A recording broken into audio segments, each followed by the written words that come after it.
tanan na napod kita sa light them sinibanan ng public sa pinagmuli sa kani nga gospel karon o ebanghelyo atong pagbaton o atong pagatunan gikan kani sa ebanghelyo ni San Juan, no?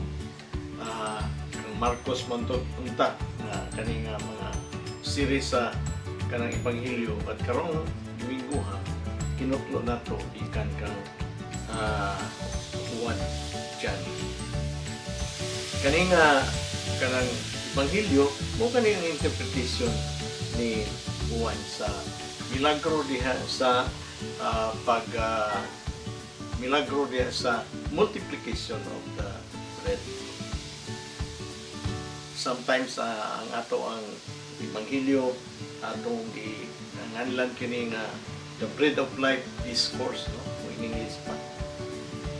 So ato gihapon pagahinumduman na kani nga multiplication sa pan, no?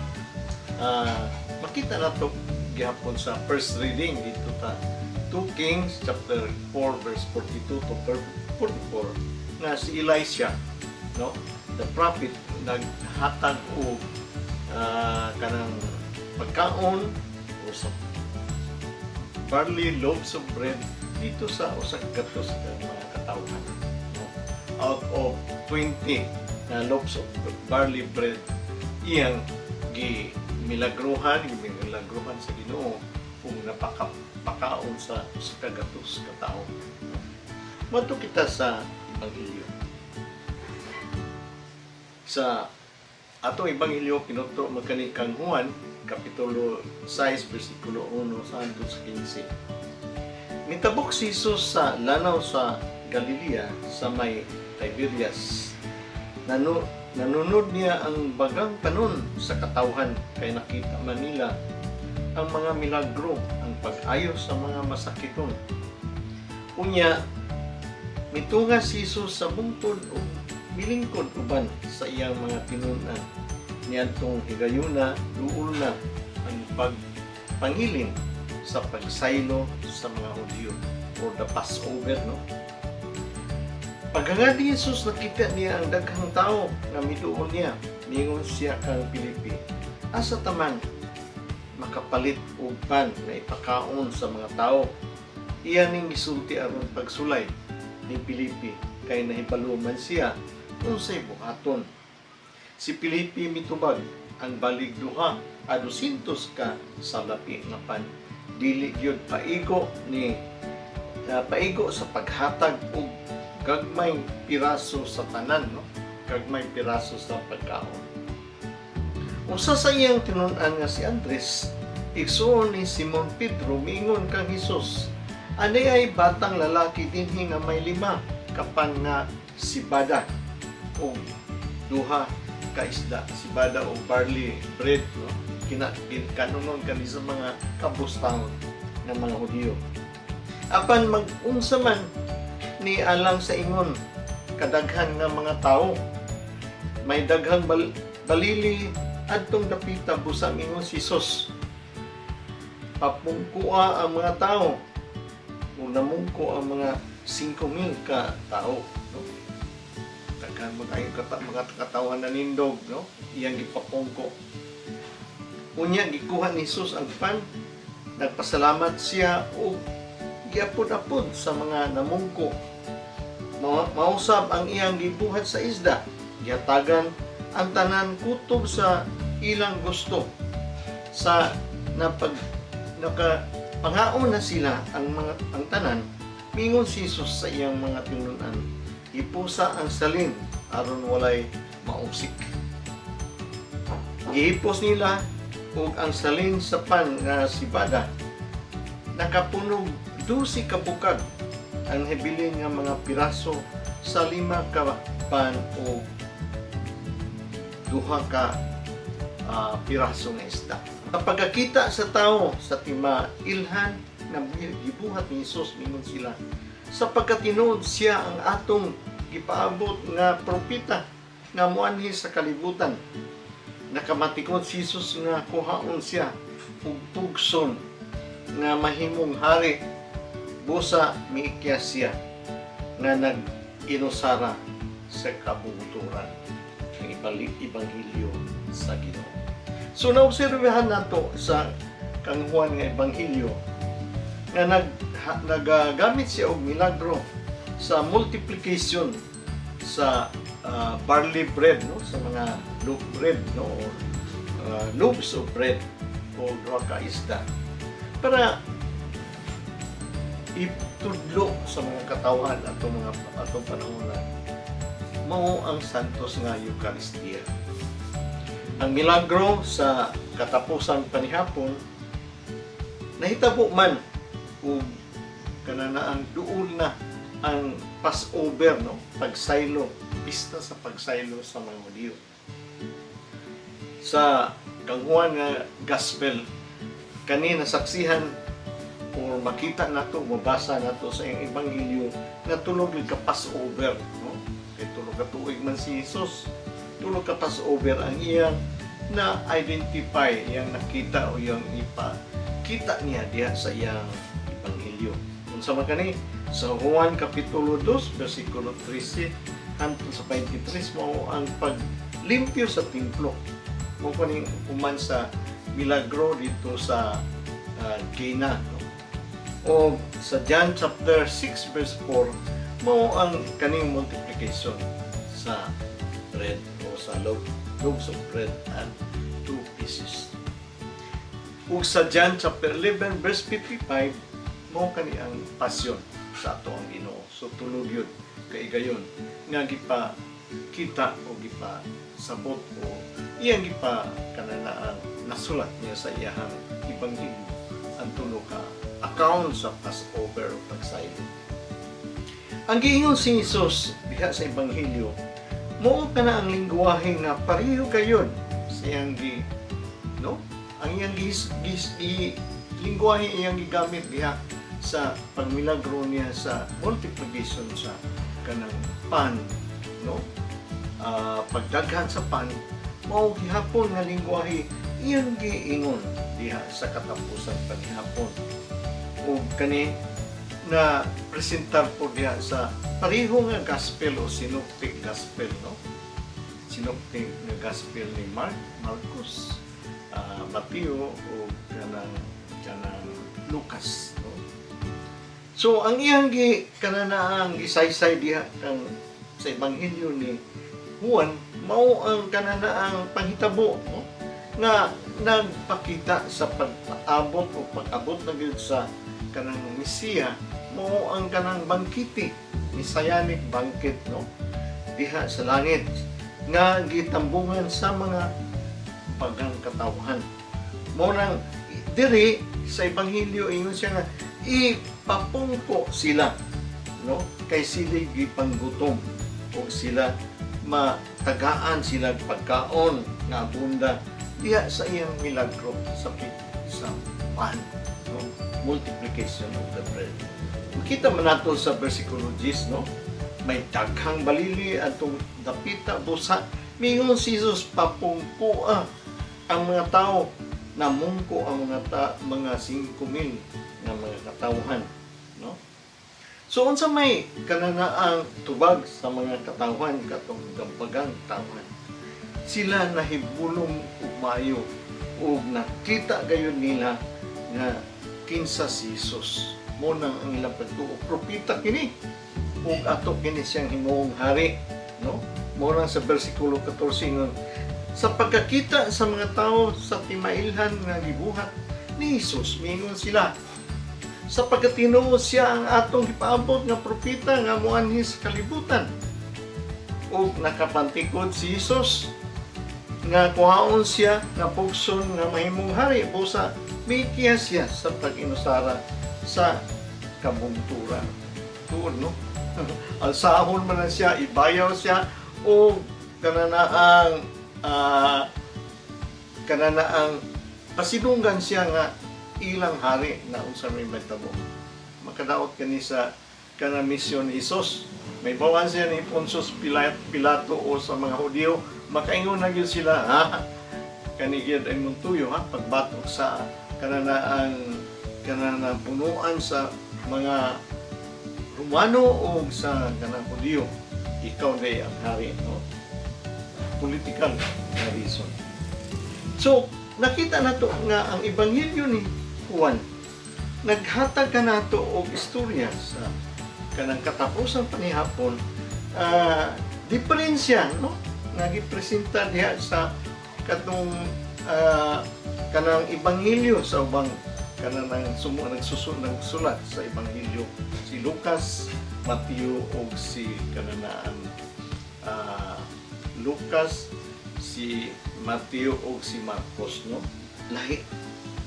Kay si Juan iyang wala niya ipakita o gi-describe o isaysay diha o giunsa ang kanang katapusan panihapon. But nakita niya o gipakita niya sa ato kung unsay aksyon ni Jesus diha sa kananaang katapusan panihapon, diha sa iyang pikas-pikas sa pan o pag-distribute sa pan o pagpainom sa iyang sa bino na nagpakita simbolo sa iyang dugo. O nag-describe po, no? Nagpakita po, nagyon sa po ni Jesus pag kananaang hugas sa mga tiil, sa mga disipulo, isip iyang mga tinunan ug siya mismo ang nag-alagad sa kalibutan, nag-alagad sa iyang katawan, no?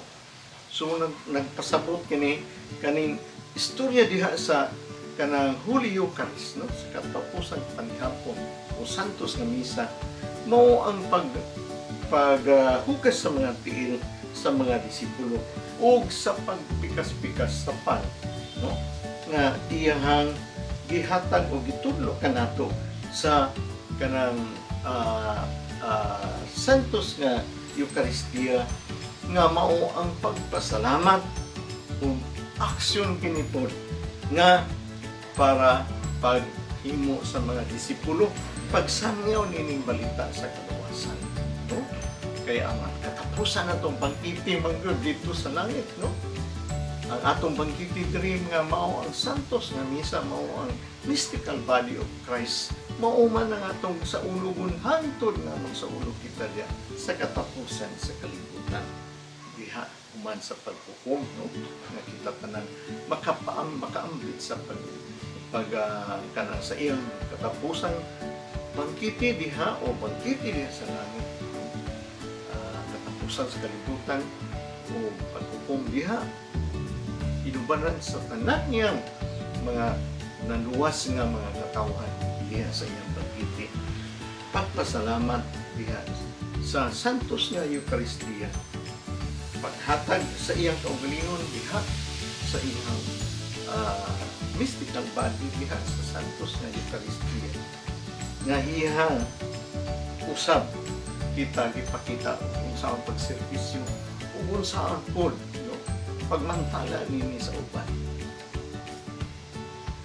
Si Juan sa iyang Ebanghelyo makita nato nga iyang gipaambit ang pan dito sa mga katawhan o gigamit niya ang kananang pan, barley loaves, no? Simana nga nga pan sa mga pobre o kaniniya mo ang pan sa mga pobre nga nagpasabot lamang na ang Ginoo naghatag kanato o nagpakaon kanato o kita nabusog diha sa ato ang mga pisikal nga gikinahanglanon o ato pod nga spiritual nga panginahanglanon diha sa Santos nga Eucharistia nga katapusan nini mo ang pagkiti o kaluwasan o kita gitawag sa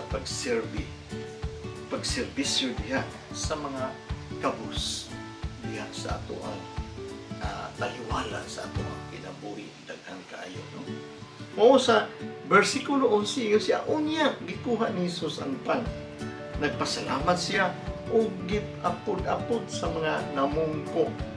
Mausab ang iyang gibuhat sa isda, gihatagan ang tanan kutob sa ilang gusto. So, brothers and sisters, ang kanilang istorya sa kanang milagro sa pan, no? Multiplication of the loaves and the pieces, nagpakita nato sa usa ka aspeto diha sa santos nga kanang Eucharistia o santos nga misa. Mao ang milagro ni Jesus nga ihang giusab, gibalhin niya, gimilagruhan niya ang kanang pag-share, no? Pagpaambit sa usa ka sa bata nga inosente sa iyang upat nga 5 nga barley nga breads o 2 ka isda. Mo na siya sa bersikulo 8, usa sa iyang tinun-an si Andres. Igsuon siya ni Pedro, ingon kang Jesus, ani ay batang lalaki dinhi nga may 5 ka pan nga si bada o 2 ka isda, apan magunsa man ni alang sa ingon kadagang tao, no? Mo kani nga gi-offer, panalanginan o giampuan ni Jesus, pinagi sa pagpasalamat o iyang gipikas-pikas o iyang gipaampit sa tanan o kini napakaon, not only physical but spiritual nga kabusugon. Busa diha sa kanang pagpaambit nato sa santos nga misa, gipresentar nato ang kanang bitawng abot sa ato ang kanang pagpaningkam, no? The fruit of our labor nga nagrepresent o nagpakita nga kini usa ka pan o usa ka bino, no? Kani nga mga gasa gihatag kanato sa Ginoo. Primero nga usa ka grain of wheat, no? Grain, usa ka trigo o usa ka prutas sa diha sa bagon o diha sa kanang ubas. O gibalik nato dito sa gani Ginoo atong gi-offer, gipaambit nato pinagi sa atong pagpasalamat. Mao kani nga ang Ginoo iyang gi-transform, no? Iyang giminagruhan ang atong gasa sa atong pagpaningkamot o gihimo niyang usa ka pan o bino nga mao ang iyang lawas o dugo, mao ang lawas o dugo ni Jesus. Mao kani ang sinyalis sa multiplication, mao kani sinyalis sa kananaang milagro sa pan nga giblessingan sa Ginoo, iyang gipikas-pikas o iyang gipaambit diha sa mga disipulo nga nagpakita nga nato diha sa santos nga Eucharistia, nagsumikad diha sa katapusang panihapon. Mao na sa bersikulo 11, ibalik nato unya gikuha ni Jesus ang pan, nagpasalamat siya o giapod-apod sa mga namungko. Mausap ang iyang gibuhat sa isda, gihatag ang tanan kutob sa ilang gusto. Asa nagsumikad gikan sa ato ang paambit, no? Girepresentar sa usa ka bata, usa ka inosente nga bata. When we approach the table of the Lord, kung ato ang kining kaniniang pag-aampuan o kita muapil mo salmot niya santo sa misa, unsa may ato ang madawat? Ang atong madawat mao ang healing, no? Pag-ayo, kita pagpasaylo, pag-abi-abi ka nato, no? Comfort, no? Kanang paghatag nato assurance, paghatag nato paglaom, paghatag o pagkapahulayan diha sa ato ang paningkamot, kapahulayan sa ato ang kalag. Siya mao ang tinuod nga pan gikan sa langit nga makahatag og kabusog sa atong espirituanon nga atong gihambin, no? Gihambin nato sa ato ang kasinatian sa atong kinabuhi. Ang Ginoo ra gyud ang makahatag nato kabusganan kung kan satisfy na sa ato ang hugod kayo nga pagpaningkamot o hugod kayo nga atong panghambin diha sa ato ang kasing-kasing. The deepest longing sa ato ang kasing-kasing. Sa panahon nga atong nadawat si Jesus diha sa Santos nga Misa, kita nagpaambit o kita nahiusan diha kaniya. Siya mo ang naghatag kanato, nagpaula o kananaang nagpaambit sa iyang lawas o dugo.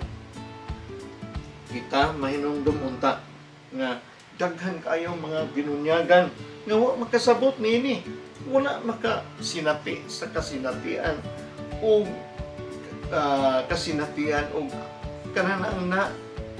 kananaang nahibawan nato diha sa ato ang pagtuon sa Santos nga kanang sa buhing pulong sa Ginoo nga kinahanglan po dili lang diha ra sa ato mupundo o mupuyo kining kasinatian o kaning kahibalo, but ato usab nga ipaambit sa katong mga 80 ka o 100 nga mga katawan sa Ginoo nga mga baptized Catholics but not evangelized. Wala sila may paulo. Unsay kahulugan sa ilang bunyan. Kita usa ato sa i-offer ato pud ihanyag atong kabulingon para kita usab pinaagi sa Santos nga Eucharistia. Kita mausab kita, otherwise walay kausaban, no?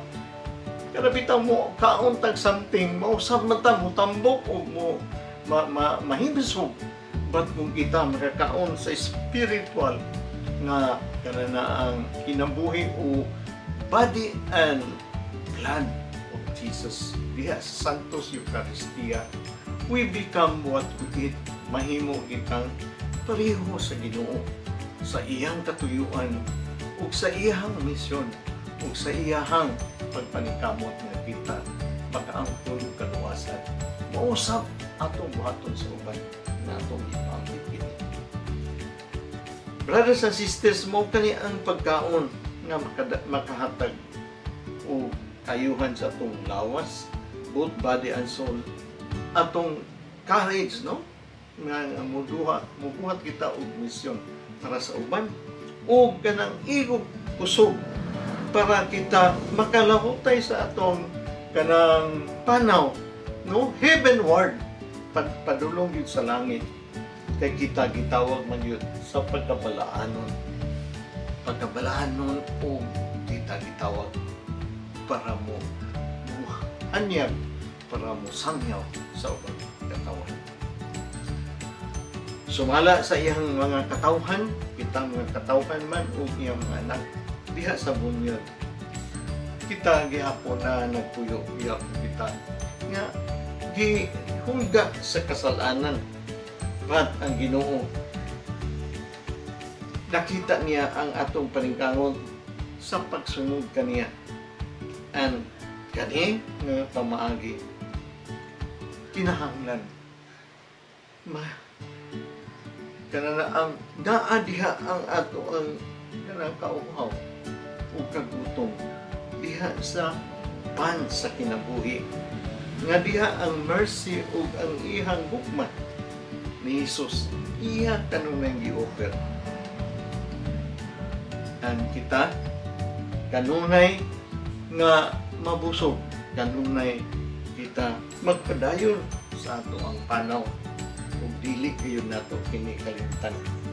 Panaw diha sa makanunayon nga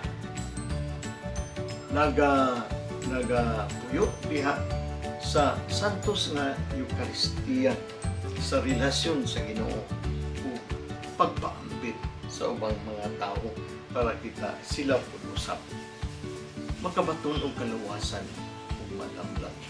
Salamat kayo ug may gabi sa tanan. Like them.